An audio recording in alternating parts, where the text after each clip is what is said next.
Bonsoir, le flash de ce vendredi. La compagnie SPTC a officiellement reçu les clés de 10 nouveaux bus. Une cérémonie de remise a été marquée par un cortège à partir du terminal de Victoria jusqu'au nouveau port. Le ministre des Transports, Anthony Deschak, et une délégation de haut niveau ont défilé à bord de 3 bus. Arrivés à nouveau port, les bus ont reçu la bénédiction de 2 prêtres. Le ministère Jacques espère qu'il n'y aura aucune action de vandalisme sur ces nouveaux bus. Dans une interview qu'a accordée à la SBC, le speaker de l'Assemblée nationale, celui-ci s'est dit satisfait des fonctions du Parlement et qu'il est quand même nécessaire de hausser le standard des débats et de la participation.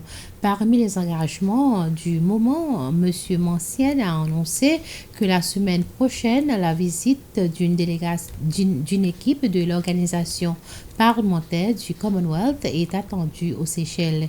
Il attendra un atelier sur la loi relative à l'Assemblée, y compris le cadre légal existant qui date de plusieurs années et qui devrait être révisé, la structure et les règlements pour qu'ils soient compatibles aux normes internationales et aux pratiques modernes. L'autonomie de l'Assemblée nationale a été évoquée pour qu'elle puisse devenir une branche du gouvernement avec sa propre gestion de ses finances et de ressources. Une nouvelle loi est envisagée pour la couverture de son autonomie financière et l'établissement de services de l'Assemblée nationale. Le dernier rapport de l'audit provenant du bureau de l'auditeur général pour la période septembre 2021 jusqu'au août 2022 indique une amélioration dans la façon dont le gouvernement dépense le budget approuvé par l'Assemblée nationale. Ce rapport a été publié en novembre 2022.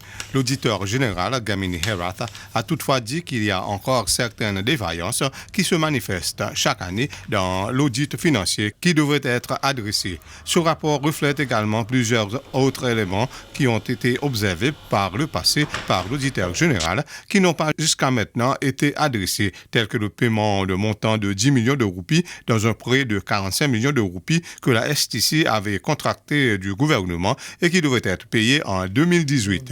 M. Herath a aussi souligné dans son rapport qu'il est important que le ministère des Finances complète ses travaux en vue d'améliorer son rapport financier annuel, voire ses déclarations financières annuelles, et établisse une méthodologie pour comptabilité que doivent suivre tous les ministères et toutes les agences. Et bien voilà, c'est la fin de ce flash. Merci de votre attention. Bonne soirée à toutes et à tous.